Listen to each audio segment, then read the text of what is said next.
Hello, everyone. Thank you for tuning in. Thank you for joining in.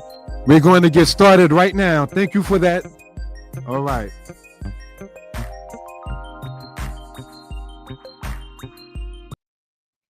All righty. How is everyone and everybody doing? I intended to do this morning, but it didn't happen like that because the brother dozed off. We want to, and giving due respect to a matriarch within the family, I wanted to take out the time to sit there and speak upon the matter. I take it upon myself to do that in honor, being the one of the several grandchildren of the person we're speaking of.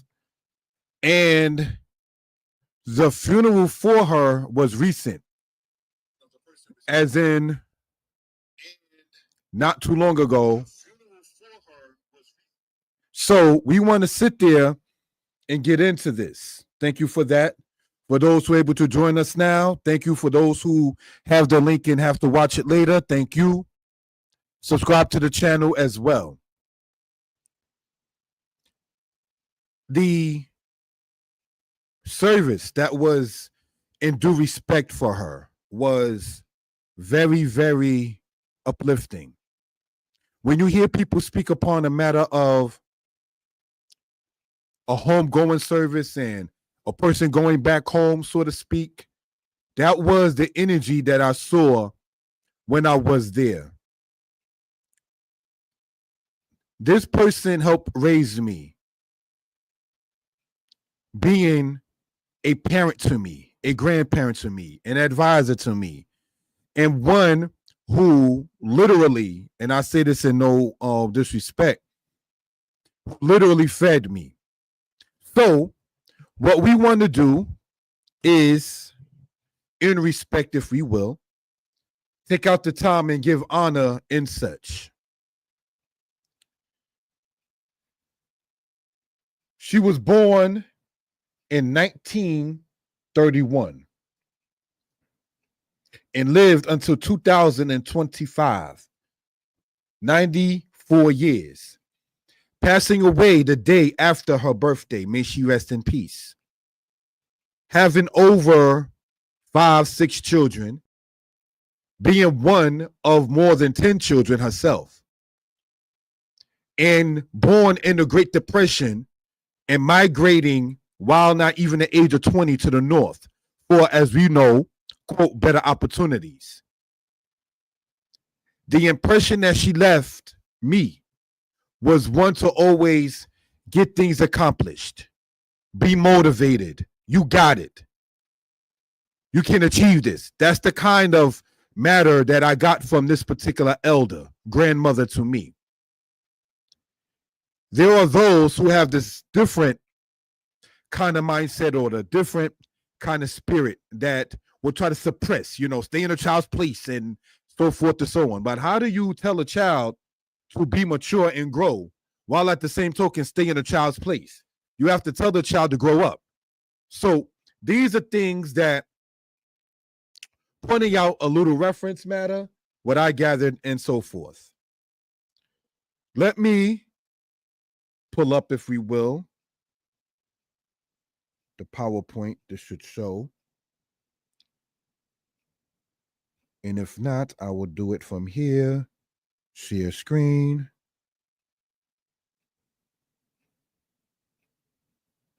Looking at it from here.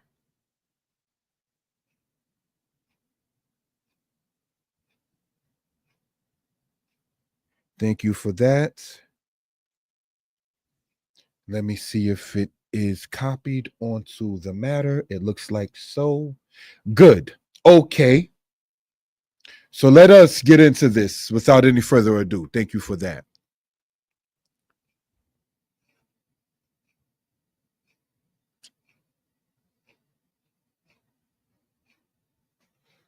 In honor of Grandma Gammy, recently I attended a funeral service for the woman who I know and respected and honored as a leader, my grandmother, living to be older than the age of 90. This is my testimonial to her. Thank you for joining. I spoke recently at her funeral and spoke upon the matter of how she was one who, given the time of day, I was able to go and get something to eat in between working that same day and going to school that same day. I believe because she saw a person attempting to be productive and active, she had no problem feeding one in that particular case. When I would sit there and say, yeah, I'm on my way to work, I'm coming from work, I'm on my way to school, coming from school, and so forth and so on. And the food that she made was excellent. The food that she had was not bad. The food that she had was good. And spiritual food was also given, usually after the afternoons, if I was there staying and talking with her at nighttime. You understand?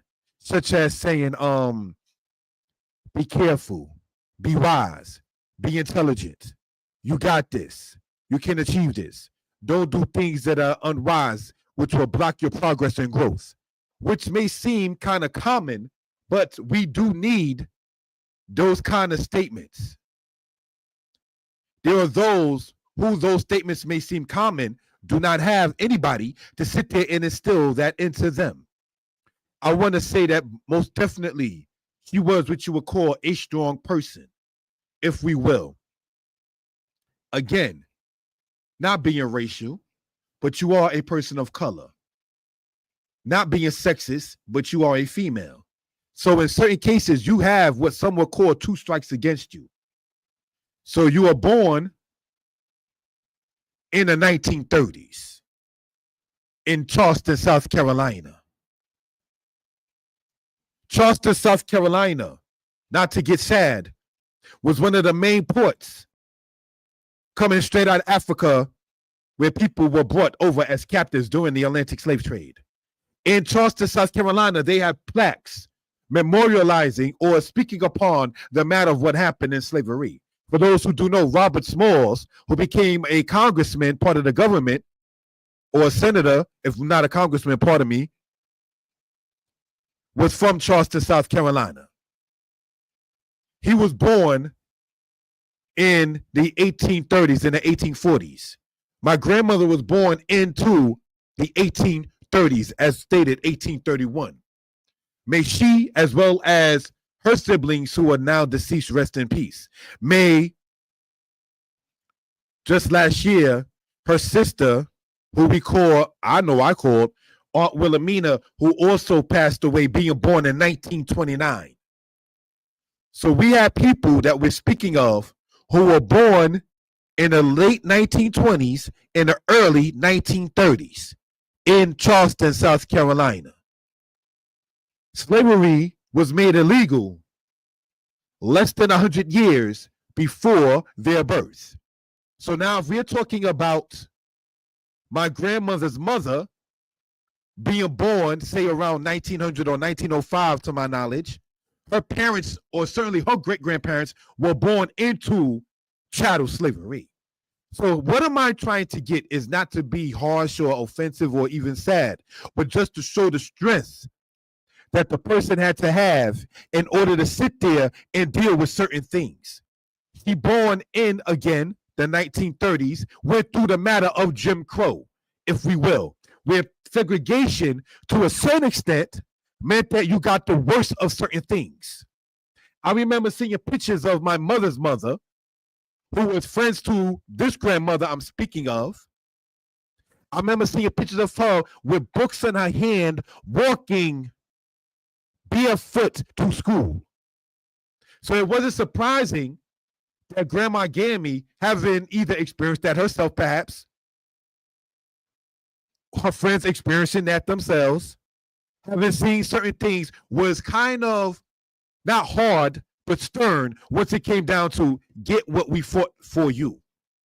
Those kind of matters. Don't sit there and let the baton drop. Those kind of matters. Being born, again, where she was, in a time frame, the complexion, the gender, certain things in that had a stigma that came, say, along with it. Why do I then say that she must have been, and definitely I know to be, a strong person? Because you experience things that my generation, and me being a brother and a man, can say, I don't know how many brothers and men could have sat there and dealt with it that was born in the time frame I was born in 1980. You understand? Men today, and it's not to be sexist, speak upon, oh, I got to pay this, oh, this bill here, and oh, this, that, there. Whereas in the 1940s, in the 1950s, they would have what they call rent parties to gather money from other tenants to sit there and pay, say, the landlord, so they won't be evicted in X, Y, and Z. You seen that movie Queen by Alex Haley? And the situations that they was going through, say, in the South? It was not surprising that she, along with many others in the 1940s, wanted to come up north. To my knowledge and understanding, she was one of the people who survived cancer, who I remember speaking on the phone with after she had a surgery to work on her hip so that way she can sit there and walk better. She attended my mother's funeral. She spoke to me, as I pointed out before, about my mother's mother. So she goes way, way back, if we will. So these are things that we care to sit there and cherish and give honor to in a legacy in that particular case. I want to take out the time to read a poem that somebody that was at the funeral gave me.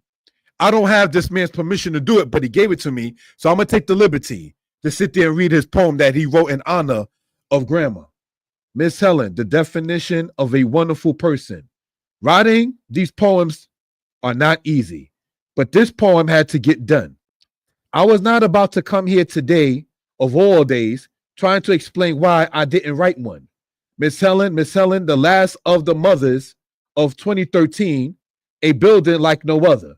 She was a mother to some. She was a friend to all. She was there for everyone. All you had to do was call.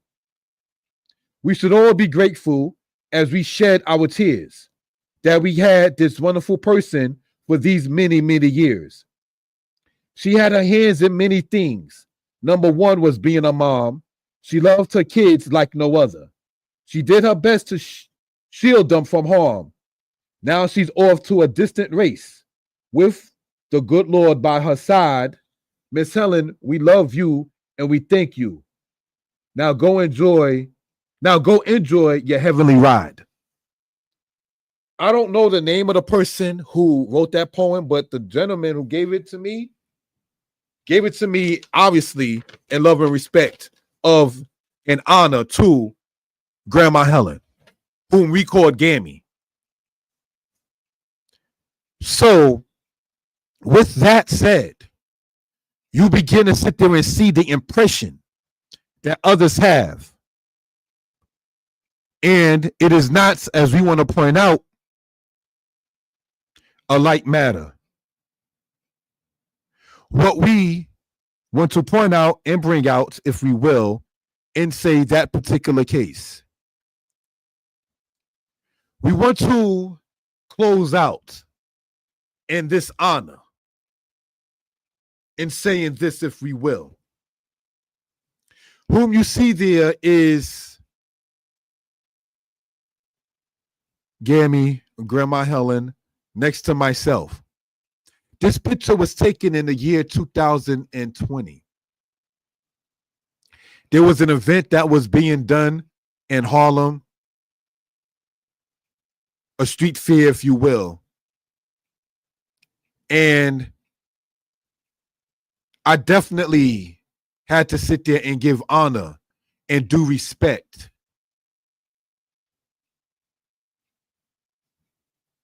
to Grandma Helen. It wasn't a thing of wanting to take a pictures with everybody and around and everything of that sort, which is no dishonor intended either. But in this particular case, and what we want to show in this particular matter is a couple of things. You have to, family, respect your elders. We all know that we're going to go, and some of us go different ways. But what do we do remember, as in this case of Grandma Gammy living over 90 years old, is what legacy and what name she left. I want to say this to the people, especially that are 50 and younger. When many in my generation, born in the mid-70s, all the way up into the year 2000, who are now in their 20s, who have been programmed and taught, if you might say, I can do bad by myself, or I'd rather be alone. The respect that Grandma Gammy had and continue to have shows that she was not that mindset of saying, I may as well be alone. When you got people writing poems that's saying she was a mother to all. The conflict that many in the later generations have is that we do not respect and cherish the wisdom of our elders. Some people want to go to the extent of saying we should call on the ancestors. No, let's not do that. Let us, if anything, take the wisdom ancestors left for us and cherish them while they're alive, and then pass the wisdom on to the next generation. Wanting to have respect, wanting to have honor and dignity is something that we definitely have to sit there and cherish and respect.